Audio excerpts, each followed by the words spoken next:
नमस्कार माऊली. चला ज्ञानेश्वरीच्या सहवासात.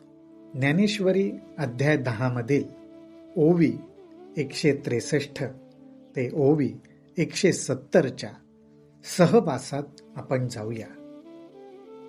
अर्जुनाने भगवंताला सांगितलं की भगवंता, व्यासदेव, नारद मुनी, अनेक ऋषी मुनी यांची वचनं आम्ही ऐकली, ती म्हणजे जणू काही चैतन्याच्या खाणीच होत्या. परंतु भगवंता, तुझी कृपा झाली आणि आम्हाला काय प्राप्त झालंय हे समजलं. त्या चैतन्यरूपी रत्नाच्या खाणी आम्हाला प्राप्त झालंय हे समजलं, पण तोपर्यंत नाहीतर त्यांची उपेक्षाच झाली होती.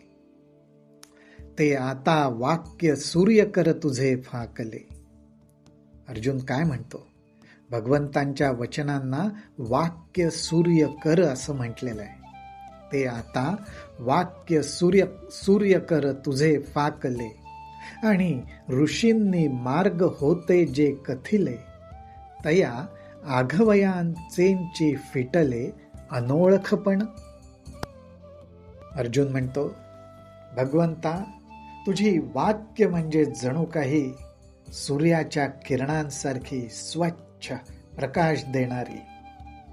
ती तुझी वाक्य रूप सूर्य किरण, सूर्य तेज माझ्या अंतःकरणात प्रकाशित झालंय. आणि त्यामुळेच आजपर्यंत अनेक ऋषी मुनींनी जे मार्ग सांगितले होते, जे वर्णन केलं होतं, त्या बाबतीत एक अनोळखेपणा होता.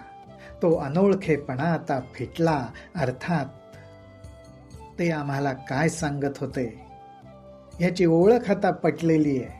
अनोळखेपण फिटलेलं आहे, अज्ञान मावळून गेलेलं आहे आणि आत्मज्ञान प्रकट झालेलं आहे.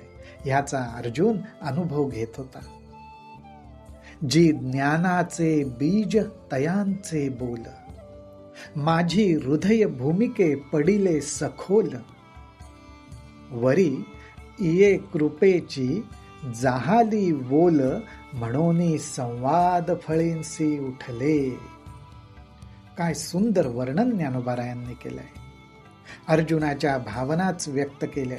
अर्जुन म्हणतो, त्या ऋषी मुनींनी ती वचनरूपी बीज जी पेरली होती, ती माझ्या हृदयरूपी सुपीक जमिनीत खोलवर गेली होती.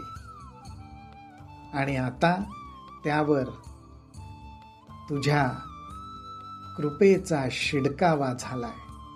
वरी ये कृपेची जाहाली वोल, भगवंताच्या कृपेची वोल, शिडकावा, ओलावा त्याला मिळालाय. त्यामुळे ती बीजं अंकुरलीत, आणि त्या अंकुरलेल्या बीजांना जे फळ आलंय ते हे श्रीकृष्ण आणि अर्जुनांच्या संवाद रूपी फळ आलेलं आहे. म्हणून संवाद फळेंसी उठले. ज्ञानोबारायांच्या कृपेने हे संवाद रूपी फळ आपल्याला चाखायला मिळत आहे. अहो, नारदादिका संता, त्यांची या उक्ती रूप सरिता, मी महोदधी जाहलो अनंता संवाद सुखाचा. साक्षात अनंताबरोबर संवाद सुखाचा आनंद अर्जुन घेतोय. त्यामुळे अर्जुन म्हणतो, नारद आदी जे काही संत ऋषीमुनी होऊन गेले, त्यांची वचन म्हणजे जणू काही नद्यांसारखी. पण सर्व नद्यांचा संगम ज्याप्रमाणे समुद्रात व्हावा, त्याप्रमाणे मी समुद्ररूप झालो. मी महोदधी जाहलो, कारण माझा संवाद हा साक्षात भगवंताबरोबर, अनंताबरोबर होतोय. प्रभू आघवेनी येणे जन्मे, प्रभू आघवेनी येणे जन्मे, जिये पुण्ये केली मिया उत्तमे, तयांची न ठकतीची अंगी कामे, सद्गुरु तुवा. सद्गुरु प्राप्तीचं एक रहस्य या ठिकाणी उलगडलं जात आहे. अर्जुनाच्या भावनात्मक प्रतिक्रियेतनं आपल्याला ते बघायला मिळतंय. अर्जुन म्हणतो, प्रभू हे भगवंता, आघवेनी येणे जन्मे, अनेक जन्मांमध्ये उत्तम पुण्य कर्म आमच्याकडनं घडली असतील, परंतु उत्तम पुण्यकर्म कुठली, तयांची न ठकतीची अंगी कामे, कामे म्हणजे इच्छा, अशी सत्कर्म, अशी पुण्यकर्म हातून घडली की ज्याच्या फळाबद्दलची इच्छा कुठल्याही प्रकारे अंतःकरणामध्ये कधी प्रगटच झाली नाही.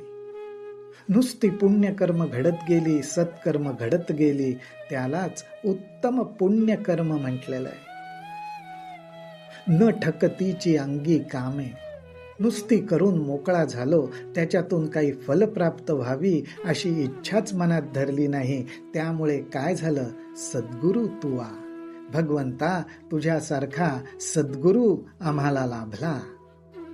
नाहीतर एरवी वडील वडिलांचे निमुखे, मी सदा तू ते कानी ऐके, परी कृपा न किजेची तुवा एके, तव नेणवेची काही.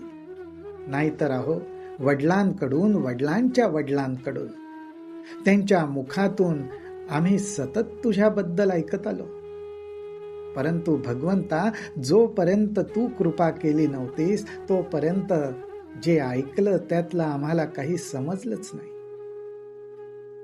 म्हणून भाग्य जै सानुकूळ, जालिया केले उद्यम सदा सफळ, तैसे श्रुताधीत सकळ गुरुकृपा साच. माऊली हो, हे सुद्धा एक महत्वाचं सूत्र ज्ञानोबाराय सांगतायत.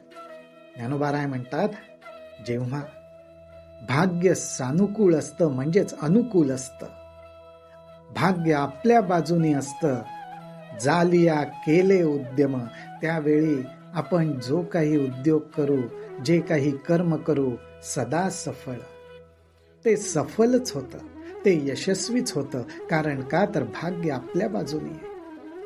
तैसे श्रुताधीत सकळ गुरुकृपा साच. त्याचप्रमाणे आत्मबोधाविषयी, आत्मज्ञानाविषयी जे ऐकलं असेल, वाचलं असेल, पठण केलं असेल, ते चांगलंच आहे, पण जेव्हा भाग्य अनुकूल होतं त्यावेळीच त्यातला भावार्थ, गर्भितार्थ आपल्याला समजतो आणि ते केवळ गुरु कृपेनेच घडतं. हे ज्ञानोबाराय इथे उघडपणे सांगतायत. नाहीतर जी बन करू झाडे सिंपी जीवे साठी, पाडुनी जन्मे काढी आटी, परी फळेंसी तैची भेटी, जै वसंतू पावे. बन करू म्हणजे अहो माळी, बाग बगीच्याची काळजी घेणारा तो बन करू. तो अत्यंत जीवापाड प्रेमाने झाडं लावतो, त्यांचं सिंचन करतो, स्वतःचा जीव त्या झाडांवर लावतो, अगदी जन्म घालवत असतो. परंतु जेव्हा वसंत ऋतू येतो त्याच वेळी ती झाडं बहरतात. तोपर्यंत तो बनकर अर्थात माळी फक्त झाडांची निगा घेऊ शकतो. त्याला फळ येणं, बहार येणं हे वसंत ऋतूवर आहे. वसंत ऋतू आला कीच फळ प्रगट होणार, फुलं प्रगट होणार, त्या झाडाला बहार येणार. ज्ञानोबारायांना म्हणायचंय, त्याप्रमाणे गुरुकृपारूपी वसंत ऋतू येईल तेव्हाच आपण जे श्रवण, पठण, चिंतन, मनन, निधिध्यासन केलं असेल त्याचा अंतःकरणाला बोध प्राप्त होईल. अहो विषमा जै वोहट पडे, तै मधुरते मधुर आवडे, परी पै रसायने तै गोडे, जै आरोग्य देही. अर्जुन म्हणतो, भगवंता अहो, अहो हे तो भगवंताला म्हणतोय. भगवंता विषमा जै वोहट पडे, जे विषम आहे अर्थात ज्याच्यामध्ये दोष आहे, असंतुलित आहे, जै वोहट पडे तै मधुरते मधुर आवडे. हे आरोग्याबद्दल आहे.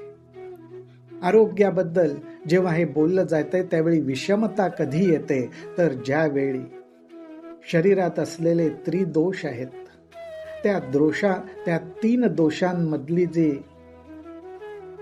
संतुलन बिघडल्याची अवस्था असते ती जेव्हा नाहीशी होते, अर्थात कफ वात पित्त हे ते दोष आहेत, ह्या दोषांमधली विषमता नाहीशी झाली की तई मधुरते मधुर आवडे. त्याच वेळी जे जसं आहे तसंच लागतं, मधुर हे मधुरच लागतं आणि आवडतं, कारण कुठलाही दोष राहिला नाही. पै रसायने तै गोडे जे आरोग्य देही. आणि रसायन सुद्धा त्याच वेळी गोड म्हणजे शरीराला उपयोगी पडतं ज्यावेळी शरीर निरोगी आहे. अर्जुनाला थोडक्यात हेच सांगायचंय की भगवंता, आमच्यातले सुद्धा जेव्हा दोष निवृत्त होतील त्यावेळी हा जो गोड परमार्थ आहे तो आम्हाला गोड लागेल. आणि ज्यावेळी गुरुकृपा होईल, गुरुकृपा रूपी रसायन आम्हाला भेटेल, त्याच वेळी आमच्या परमार्थ रूपी आरोग्याला बहार येईल. हा परमार्थ गोड वाटायला लागेल. रामकृष्ण हरी, रामकृष्ण हरी, रामकृष्ण हरी.